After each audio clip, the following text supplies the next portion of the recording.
തീരാത്ത പ്രശ്നങ്ങളിൽപ്പെട്ട് ഉഴലുകയാണോ നിങ്ങൾ?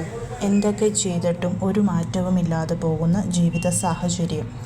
അതിലൊക്കെ ഒരു മാറ്റമുണ്ടാവാൻ വേണ്ടിയിട്ട് ചെയ്യേണ്ടുന്ന കുറച്ച് കാര്യങ്ങളെക്കുറിച്ച് പറയാം.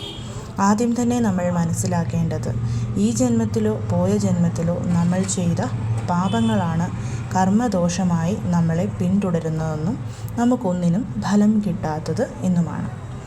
ആദ്യം തന്നെ വീടിനടുത്തുള്ള മുരുകക്ഷേത്രം, അത് എത്ര വലുതോ ചെറുതോ ആയിക്കൊള്ളട്ടെ, അവിടെയുള്ള മുരുക ഭഗവാന്റെ ഗർഭഗൃഹത്തിലോട്ട് ഭഗവാന് വിളക്ക് വാങ്ങിച്ചു കൊടുക്കുക. ഗർഭഗൃഹം എന്നാൽ ഭഗവാൻ സ്ഥിതി ചെയ്യുന്ന ശ്രീകോവിലിനുള്ളിലോട്ട്. അത് നിങ്ങളുടെ കഴിവിനനുസരിച്ച് എത്ര വിളക്ക് വേണമെങ്കിലും വാങ്ങി നൽകാവുന്നതാണ്.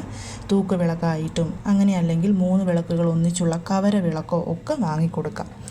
അതേപോലെ കോപ്പറിലുണ്ടാക്കിയ വേല് മുരുകക്ഷേത്രത്തിൽ കൊടുക്കുന്നതും വളരെ നല്ലതാണ്. പ്രത്യേകിച്ച് പളനി പോലെയുള്ള വലിയ ക്ഷേത്രങ്ങളിൽ നിങ്ങൾ പോകാൻ ആഗ്രഹിക്കുന്നുണ്ടെങ്കിൽ ഒരു കോപ്പറിൻ്റെ വേൽ വാങ്ങിക്കൊണ്ടുപോയി അവിടെ ഹുണ്ടിയിൽ സമർപ്പിക്കുക. അതും നിങ്ങളുടെ കർമ്മദോഷത്തെ ഇല്ലാതാക്കി തരും. ഒപ്പം തന്നെ ആന, കുരങ്ങ്, മീനുകൾ ഇവയ്ക്ക് ഭക്ഷണം നൽകുക. അതേപോലെ തന്നെ നമ്മൾ തന്നെ ഉണ്ടാക്കിയ ഭക്ഷണം മറ്റുള്ളവർക്ക് ദാനമായി കൊടുക്കുക, വിശന്ന് വലഞ്ഞിരിക്കുന്ന ജീവന്. ഇതുപോലെയുള്ള 3-4 കാര്യങ്ങൾ ഞാൻ പറഞ്ഞിട്ടുണ്ട്. എല്ലാം വളരെയധികം എളുപ്പമുള്ളതാണ്, ആർക്ക് വേണമെങ്കിലും ചെയ്യാം. ഇതിൻ്റെ ഫലം എന്ന് പറയുന്നത് വളരെ വളരെ ഉത്തമമാണ്.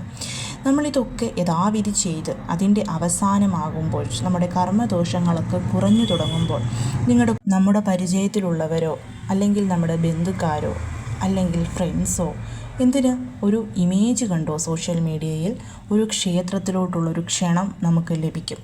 കാരണം നമ്മൾ ഈ ഒരു കാര്യങ്ങളൊക്കെ ചെയ്തു തുടങ്ങുന്നത് ജ്യേഷ്ഠാദേവിയോടുള്ള പ്രാർത്ഥന കൊണ്ടാണ്. അതെങ്ങനെയാണെന്നുള്ളതും ഞാൻ ആ വീഡിയോയിൽ പറഞ്ഞിട്ടുണ്ട്.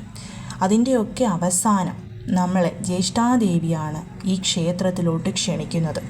ആ ക്ഷേത്രത്തിൽ പോയി തൊഴുത ശേഷം നിങ്ങളുടെ ജീവിതം അവിടുന്ന് മാറാനായിട്ട് തുടങ്ങും.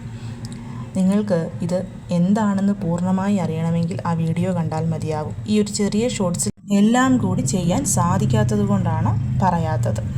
ജീവിതം രക്ഷപ്പെടാൻ പോകുന്നു എന്നുറപ്പുള്ളവർക്ക് ഈ വീഡിയോ കാണാനും അത് ഫോളോ ചെയ്യാനും സാധിക്കും. ലിങ്ക് താഴെ കൊടുത്തേക്കാം.